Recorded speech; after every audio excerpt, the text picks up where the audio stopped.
श्री गर्ग संहिता गौलोक खंड दूसरा अध्याय। श्री नारद जी कहते हैं, जो जीव पाकर भी कीर्तनीय भगवान श्री कृष्ण का कीर्तन नहीं करता, वह दुर्बुद्धि मनुष्य मोक्ष की सीढ़ी पाकर भी उस पर चढ़ने की चेष्टा नहीं करता। राजन, अब इस वाराह कल्प में धराधाम पर जो भगवान श्री कृष्ण का पदार्पण हुआ है और यहाँ उनकी जो जो लीलाएं हुई हैं, वह सब मैं तुमसे कहता हूँ। सुनो, बहुत पहले की बात है। दानव, दैत्य, आसुर स्वभाव के मनुष्य और दुष्ट राजाओं के भारी भार से अत्यंत पीड़ित हो पृथ्वी गौ का रूप धारण करके अनाथ की भांति रोती बिलखती हुई अपनी आंतरिक व्यथा निवेदन करने के लिए ब्रह्मा जी की शरण में गई। उस समय उसका शरीर कांप रहा था। वहाँ उसकी कष्ट कथा सुनकर ब्रह्मा जी ने उसे धीरज बंधाया और तत्काल समस्त देवताओं तथा शिव जी को साथ लेकर भी भगवान नारायण के बैकुंठ धाम में गए। वहाँ जाकर ब्रह्मा जी ने चतुर्भुज भगवान विष्णु को प्रणाम करके अपना सारा अभिप्राय निवेदन किया। तब लक्ष्मीपति भगवान विष्णु उन उद्विग्न देवताओं तथा ब्रह्मा जी से इस प्रकार बोले। श्री भगवान ने कहा, ब्रह्मन, साक्षात भगवान श्री कृष्ण ही अगणित ब्रह्मांडों के स्वामी परमेश्वर अखंड स्वरूप तथा देवातीत हैं। उनकी लीलाएं अनंत एवं अनिर्वचनीय हैं। उनकी कृपा के बिना यह कार्य कदापि सिद्ध नहीं होगा। अतः तुम उन्हीं के अविनाशी एवं परम उज्ज्वल धाम में शीघ्र जाओ। श्री ब्रह्मा जी बोले, प्रभु, आपके अतिरिक्त कोई दूसरा भी परिपूर्णतम तत्व है, यह मैं नहीं जानता। यदि कोई दूसरा भी आपसे उत्कृष्ट परमेश्वर है तो उसके लोक का मुझे दर्शन कराइए। श्री नारद जी वो कहते हैं, ब्रह्मा जी के इस प्रकार कहने पर परिपूर्णतम भगवान विष्णु ने संपूर्ण देवताओं सहित ब्रह्मा जी को ब्रह्मांड शिखर पर विराजमान गौलोक धाम का मार्ग दिखलाया। वामन जी के पैर के बाएं अंगूठे से ब्रह्मांड के शिरोभाग का भेदन हो जाने पर जो छिद्र हुआ, वह ब्रह्म द्रव्य नित्य अक्षय नीर जो परिपूर्ण था। सब देवता उसी मार्ग से वहाँ के लिए नियत जलयान द्वारा बाहर निकले।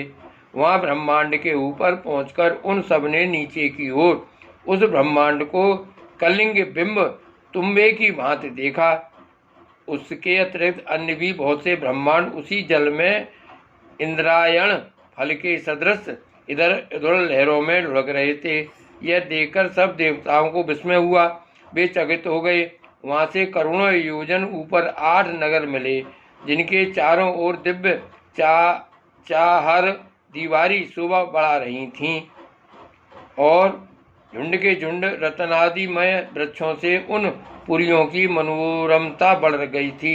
वहीं ऊपर देवताओं ने विरजा नदी का सुंदर तट देखा, जिससे विरजा की तरंगें टकरा रही थीं। वह तट प्रदेश उज्ज्वल रेशमी वस्त्र के समान शुभ्र दिखाई देता था। दिव्य मणिमय सोपानों से वह अत्यंत उद्भासित हो रहा था। तट की शोभा देखते और आगे बढ़ते हुए वे देवता उस उत्तम नगर में पहुँचे, जो अनंत कोटि सूर्यों की ज्योति का महान पुंज जान पड़ता था। उसे देखकर देवताओं की आंखें चौंधिया गईं। वे उस तेज से पराभूत हो जहाँ के तहाँ खड़े रह गए। तब भगवान विष्णु की आज्ञा के अनुसार उस तेज को प्रणाम करके ब्रह्मा जी उसका ध्यान करने लगे। उसी ज्योति के भीतर उन्होंने एक परम शांति में साकार धाम देखा। उसमें परम अद्भुत कमल नाल के समान धवल वर्ण 1000 मुख वाले शेषनाग का दर्शन करके सभी देवताओं ने उन्हें प्रणाम किया। राजन, उन शेषनाग की गोद में महान आलोक में लोक वंदित गोलोक धाम का दर्शन हुआ, जहाँ धामाभिमानी देवताओं के ईश्वर तथा गणनाशीलों में प्रधान काल का भी कोई बस नहीं चलता। वहाँ माया भी अपना प्रभाव नहीं डाल सकती। मन, चित्त, बुद्धि, अहंकार, 16 विकार तथा महतत्व भी वहाँ प्रवेश नहीं कर सकते। फिर तीनों गुणों के विषय में तो कहना ही क्या है।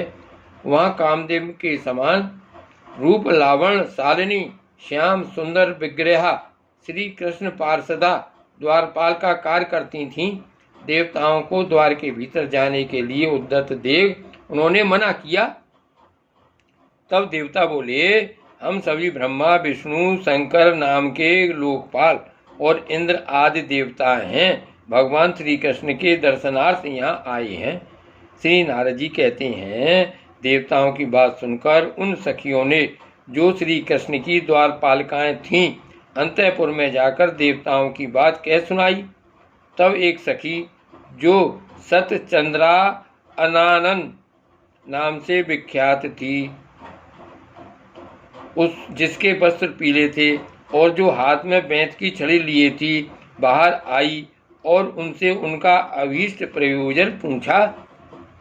सतचंद्र आनना बोली, यहाँ पधारे हुए आप सब देवता किस ब्रह्मांड के निवासी हैं, यह शीघ्र बताइए। तब मैं भगवान श्री कृष्ण को सूचित करने के लिए उनके पास जाऊंगी। देवताओं ने कहा, अहो, यह तो बड़े आश्चर्य की बात है। क्या अन्यान ब्रह्मांड भी हैं? हमने तो उन्हें कभी नहीं देखा। सुबह हम तो यही जानते हैं कि एक ही ब्रह्मांड है, इसके अतिरिक्त दूसरा कोई है ही नहीं।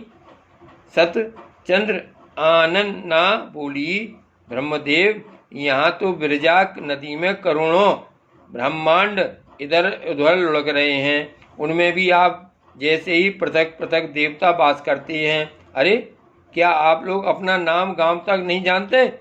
जान पड़ता है कभी यहाँ आए नहीं हैं। अपनी थोड़ी सी जानकारी में ही हर्ष से फूल उठे हैं। जान पड़ता है कभी घर से बाहर निकले ही नहीं। जैसे गूलर के फलों में रहने वाले कीड़े जिस फल में रहते हैं उसके सिवा दूसरे को नहीं जानते, उसी प्रकार आप जैसे साधारण जन जिसमें उत्पन्न होते हैं, एकमात्र उसी को ब्रह्मांड समझते हैं।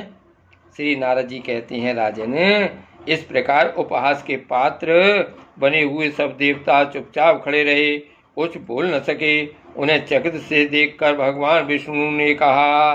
श्री विष्णु बोले, जिस ब्रह्मांड में भगवान प्रश्नी गर्भ का सनातन अवतार हुआ है तथा त्रिविक्रम विराट रूपधारी वामन के नक्शे जिस ब्रह्मांड में विवर बन गया है, वहीं हम निवास करते हैं।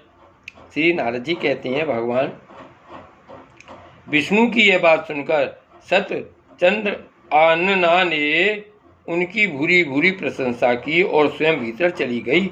फिर शीघ्र ही आई और सबको अंतःपुर में पधारने की आज्ञा देकर वापस चली गई। तदंतर संपूर्ण देवताओं ने परम सुंदर धाम गौलोक का दर्शन किया। वहाँ गोवर्धन नामक गिरिराज शोभा पा रहे थे। गिरिराज का वह प्रदेश उस समय बसंत का उत्सव मानने वाली गोपियों और गौओं के समूह से घिरा था।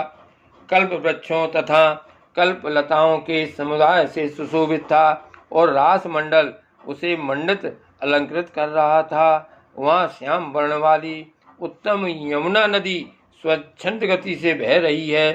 तट पर बने हुए करोड़ों प्रासाद उसकी शोभा बढ़ाते हैं तथा उस नदी में उतरने के लिए वैदुर्मणि की सुंदर सीढ़ियाँ बनी हैं। वहाँ दिव्य वृक्षों और लताओं से भरा हुआ वृंदावन अत्यंत शोभा पा रहा है।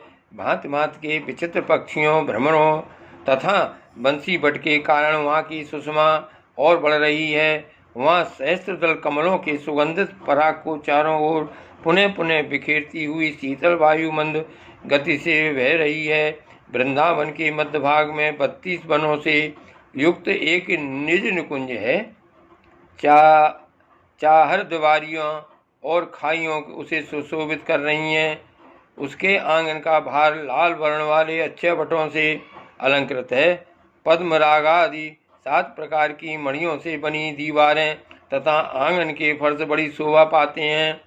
करोड़ों चंद्रमाओं के मंडल की छवि धारण करने वाले चंदोबे उसे अलंकृत कर रहे हैं तथा उनमें चमकीले गोले लटक रहे हैं। फहराती हुई दिव्य पताकाएं एवं खिले हुए फूल मंदिरों एवं मार्गों की शोभा बढ़ाते हैं।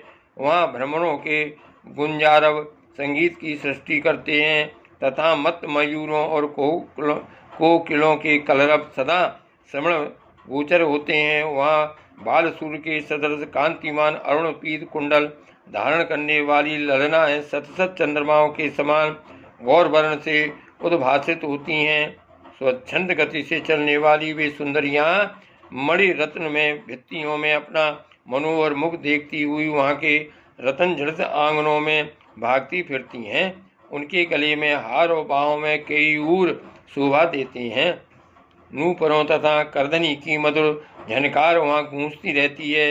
वे गोपांगनाएं मस्तक पर चूड़ामणि धारण किए रहती हैं। वहाँ द्वार द्वार पर कोटि कोटि मनोहर गोओं के दर्शन होते हैं। वे गोएं दिव्य आभूषणों से विभूषित हैं और श्वेत पर्वत के समान प्रतीत होती हैं। सबकी सब दूध देने वाली तथा नई अवस्था की हैं। सुशीला सुरचा तथा सद्गुणवती हैं। सभी सबत सा और पीली पूंछ की हैं। ऐसी भव्य रूप वाली गौएं वहाँ सब ओर विचर रही हैं। उनके घंटों तथा मंजीरों से भरपूर ध्वनि होती रहती है। उनके घंटों तथा मंजीरों से मधुर ध्वनि होती रहती है। किंकणी जालों से सुशोभित किंकणी जाल से विभूषित उन गौओं के सींगों में सोना मढ़ा गया है। वे सुवर्ण तुल्य हार एवं मालाएं धारण करती हैं। उनके अंगों से प्रभा झटकती रहती है। सभी गौएं भिन्न भिन्न रंग वाली हैं। कोई उजली, कोई काली, कोई पीली, कोई लाल, कोई हरी, कोई तांबे के रंग की और कोई चितकबरे रंग की है। किन्हीं किन्हीं का वर्ण धुएं जैसा है। बहुत सी कोयल के समान रंग वाली हैं।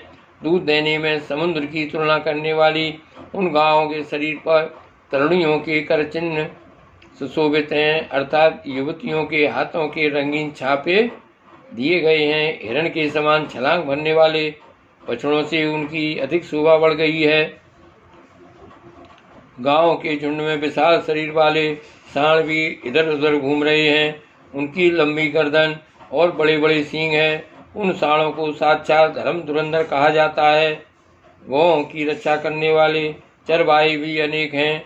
उनमें से कुछ तो हाथ में बेंत की छड़ी लिए हुए हैं और दूसरों के हाथों में सुंदर बांसुरी शोभा पाती है। उन सब के शरीर का रंग श्यामल है। वे भगवान श्री कृष्णचंद्र की लीलाएं ऐसे मधुर सुरों में गाते हैं कि उसे सुनकर कामदेव भी मोहित हो जाता है। इस दिव्य निकुंज को संपूर्ण देवताओं ने प्रणाम किया और भीतर चले गए। वहाँ उन्हें 1000 दल वाला एक बहुत बड़ा कमल दिखाई पड़ा। वह ऐसा सुशोभित था मानो प्रकाश का पुंज हो। उसके ऊपर एक 16 दल का कमल है तथा उसके ऊपर भी एक 8 दल वाला कमल है। उसके ऊपर चमचमाता हुआ एक ऊंचा सिंहासन है। 3 सीढ़ियों से संपन्न वह परम दिव्य सिंहासन कौस्तुभ मणियों से जड़ित होकर अनुपम शोभा पाता है। उसी पर भगवान श्री कृष्णचंद्र श्री राधिका जी के साथ विराजमान है। ऐसी झांकी उन समस्त देवताओं को मिली। वे युगल रूप भगवान मोहिनी आदि 8 दिव्य सखियों से समन्वित तथा श्री धामा प्रवृत्ति 8 गोपालों के द्वारा सेवित हैं। उनके ऊपर हंस के समान सफेद रंग वाले पंखे झले जा रहे हैं और हीरों से बनी मूठ वाले चमर ढुलाए जा रहे हैं। भगवान की सेवा में करोड़ों ऐसे छत्र प्रस्तुत हैं जो कोट चंद्रमाओं की प्रभा से तुलित हो सकते हैं। भगवान श्री कृष्ण के वाम भाग में विराजित श्री राधिका जी से उनकी बाईं भुजा सुशोभित है। भगवान ने स्वेच्छा पूर्वक अपने दाहिने पैर को टेढ़ा कर रखा है। वे हाथ में बांसुरी धारण किए हुए हैं। उन्होंने मनोहर मुस्कान से भरे मुखमंडल और भ्रुकुटी विलास से अनेक कामदेवों को मोहित कर रखा है। उन श्रीहरि की मेघ के समान श्यामल कांति है। कमल दल की भांति बड़ी विशाल उनकी आंखें हैं। घुटनों तक लंबी बड़ी भुजाओं वाले वे प्रभु अत्यंत पीले वस्त्र पहने हुए हैं। भगवान गले में सुंदर बनमाला धारण किए हुए हैं जिस पर वृंदावन में विचरण करने वाले मत वाले भ्रमरों की गुंजार हो रही है। पैरों में घुंघरू और हाथों में कंकड़ी छटा छटक रहा है। छिटक रहा। पैरों में घुंघरू और हाथों में कंकड़ की छटका रहे हैं। अति सुंदर मुस्कान मन को मोहित कर रही है। श्री वत्स का चिन्ह, बहुमूल्य रत्नों से बने हुए किरीट, कुंडल, बाजूबंद और हार यथास्थान भगवान की शोभा बढ़ा रहे हैं। भगवान श्री कृष्ण के ऐसे दिव्य दर्शन प्राप्त कर संपूर्ण देवता आनंद के समुद्र में गोता खाने लगे। अत्यंत हर्ष के कारण उनकी आंखों से आंसुओं की धारा बह चली। तब संपूर्ण देवताओं ने हाथ जोड़कर विनीत भाव से उन परम पुरुष श्री कृष्णचंद्र को प्रणाम किया। श्री जय श्री कृष्ण।